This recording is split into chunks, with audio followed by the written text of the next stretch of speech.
Don't wait. Don't wait for anyone to validate you. Don't wait for anyone to come and tell you that you and your story and your experience is valid. And to assure you that it was as painful as you would describe it. Because if it was painful, if it was filled with hardship, and if you're naming it, especially if you're a woman, then it was. And unfortunately, maybe even with other fellow friends, you might not be received the way you imagine you'd be received. You might be met with neutrality in your experience, maybe even a subtle detachment. You might even be met with betrayal, and that's the worst one, where you set boundaries with a friend and they just break these boundaries, and you feel betrayed, even if they were small things. And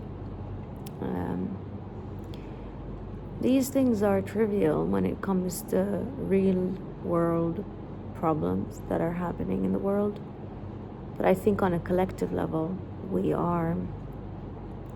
is very necessary for us to be attuned to these moments of subtle lack of integrity from one another as a humankind. And this attunement keeps us in line and in check with our sense of dignity. So I urge you to make sure that you're clear, you're looking from here, and to set your values quite straight so that nobody comes to you with anything that makes you feel confused. And I think the experience of confusion is very much a human experience, and I don't deny that we need to experience it. And I'm only talking from a place of privilege, and I'm saying privilege is access to water, shelter, food, and the privilege of being able to set boundaries and on layers where people actually have the capacity of setting boundaries, where they are free. They're not in a war zone. But sometimes collectively it feels like it's a war zone in your mind. And I truly believe that we are syncing up with the world events. So we're gonna need to lock in and be clear. Integrity is one of the most beautiful, most authentic, most powerful things on earth, because sticking to that within yourself kind of aligns you on a physical level to areas in your body that might feel like they are loose. And I'm talking on an energetic level, like if you feel like your navel is slightly looser, it kind of like grounds you from from areas in your body that require grounding energetically, and who knows what that does internally. So I've been recently betrayed by a friend, and it's been difficult to name it as betrayal. And I feel like a lot of people kind of struggle with that experience of understanding whether or not you're experiencing betrayal, especially when your story doesn't get validated by friends or by people that are close to you. And maybe it doesn't get validated by the right people. You're looking for a specific type of people to validate that story. However, navigating betrayal is a hardship, and it is disillusionment, and it is a shift in perspective and perception of self. when you realize you had been betrayed and you don't understand why. And you also question your own instincts, especially if you've reached to a place where you kind of feel very much aligned with your sense of self. So in witnessing the other, you feel that you're capable of catching betrayal before it comes. But there are sometimes residual people that just remain in your life and you don't know why they're in your life, and then they just betray you. So now I am still navigating betrayal, and if you are too, I want to tell you that yes, there are stages to experiencing betrayal, especially if it's coming from maybe a intimate partner and a friend, for example, which is what I'm going through right now. And sometimes you can't name it because it's not specifically a physical thing. Could be an emotional thing. So steps are going to be denial, witnessing an anger, maybe even confrontation. Then you might receive a sense of maybe lack of accountability or justification, all these different things that confuse you, and you start wanting to bend your truth in order to reach a state of comfort. Because how else will you get into a state of comfort if you don't actually try to stick to whatever feels safe in that story? And your perception might get really challenged of the world if you start seeing action. Action is important. It is important. So witnessing action is far more interesting and important than just words. So yeah. And then the next step is to actualize your experience by maybe seeking validation from other people outside of you, or maybe even trying to internalize the whole experience by journaling about it, or maybe spending time with ChatGPT, or maybe speaking to a therapist or whatever. But anyways, it's about validation. So that is the stage that comes after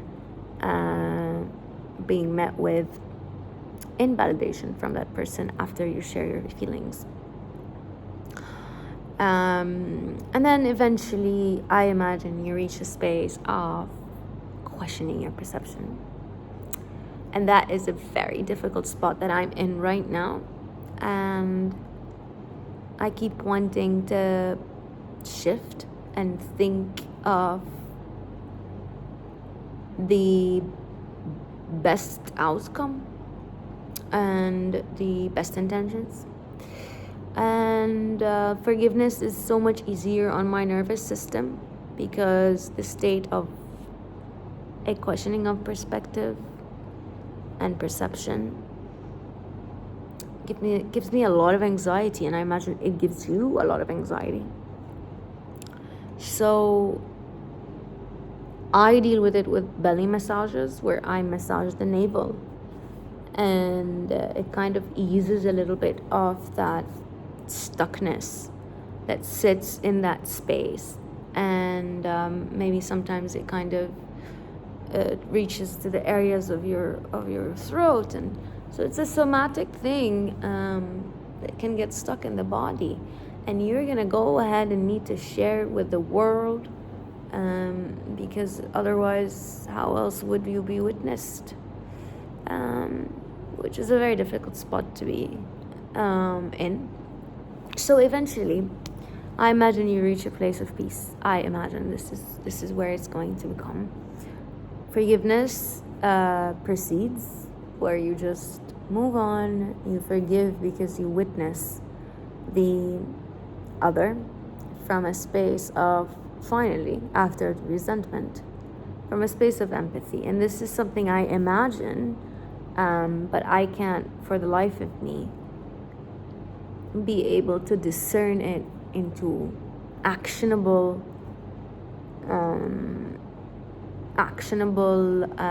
and practical execution.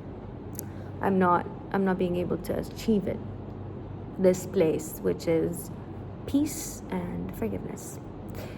And when there is injustice, I don't believe in this fallacy. I think forgiveness is something that was invented to gaslight women into staying in spaces that don't work for them, and to just keep you smaller and easier to deal with. I think that nor do I think rage is healthy. So that is not the case at all that I'm saying, but I don't think forgiveness is actually the thing that, or the word that needs to be used. So,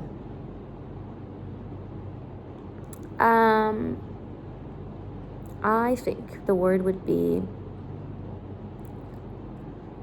acceptance, and maybe it's acceptance. I think it's just accepting. I always look at what people are like after survival. Emotional warfare. How does that look like? Because when you go through emotional warfare, you are in a battle with the other and with yourself. So when you leave that battle, you're left maybe with a lot of losses. Could be that your perception is completely fucked, but it's also the other's perceptions are could be completely different from what you had hoped for it to be. So emotional warfare and dealing with it from a place of that, achieving a state of peace and clarity, does not necessarily mean forgiveness, because forgiveness, I think, is the most gullible thing that anybody could actually do.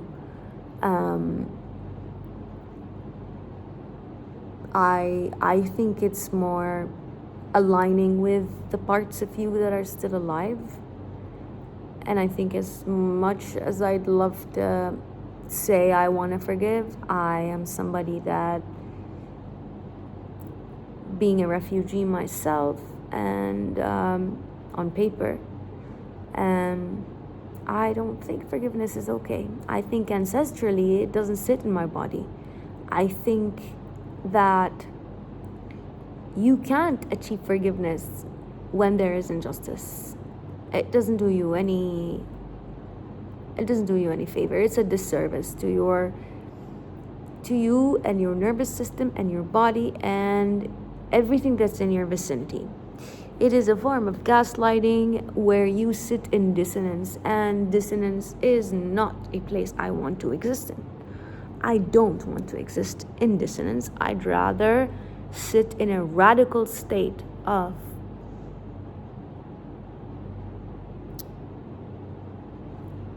maybe witnessing, or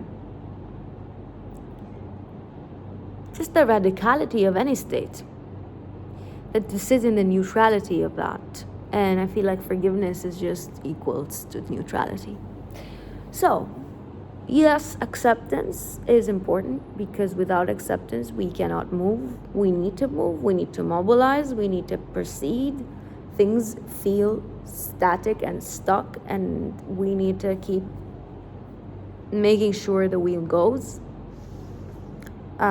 Fighting, even if we want to fight for a cause. And for me, it's women's rights. I think women need to be able to just speak up,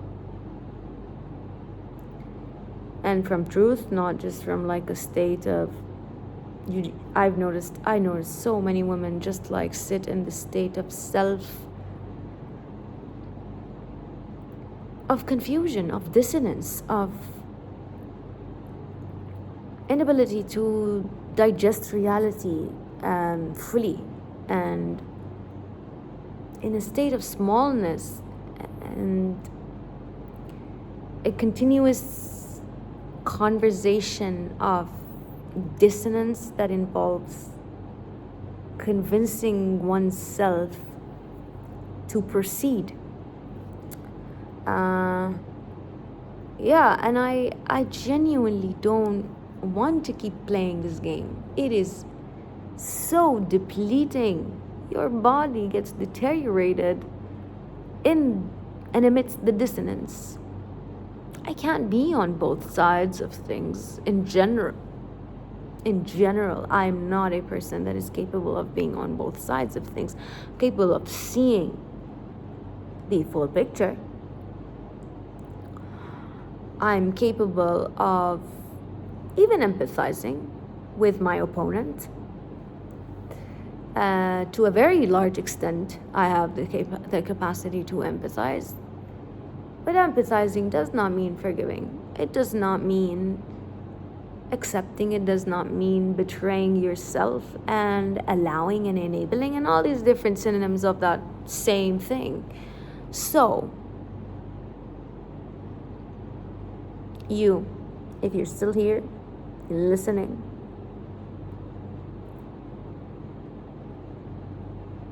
best thing to do about betrayal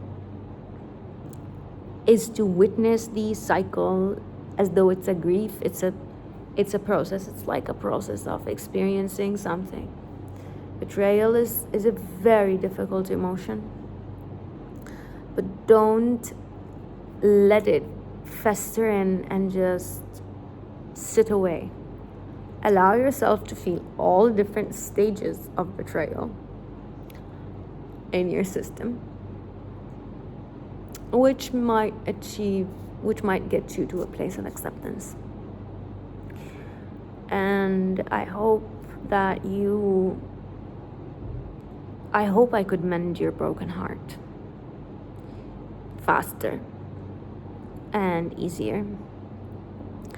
I wish I could do that for you if you're here listening with a broken heart and aching and confused. I wish I could mend it. I wish I could massage it into fullness and wholeness. But I think you can do that for yourself.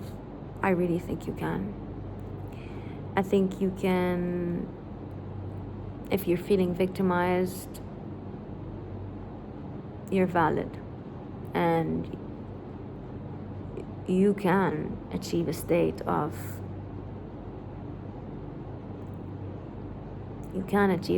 acceptance. And maybe you won't have anyone that is going to come for you and is going to soothe you or help you or navigate things the way that you want them to be navigated with you.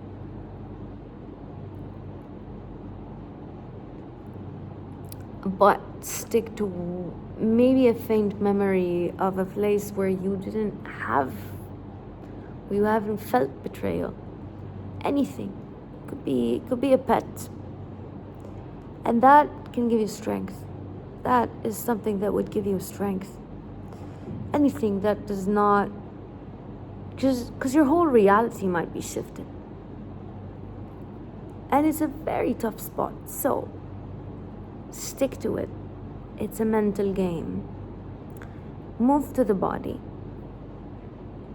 And find the areas that feel so stuck in the body. And once you get there, just get in there and start massaging them. You're your own therapist. Your body does its thing. It's on its own. You can do it. If your body is capable of, if you're healthy. If you're not healthy, I still love you. I think you're capable. For sure, the body still works. If your body works fully, I love you too. And if it's doing its job, then you could do your job just like that. So, good luck with everything. And, Bye.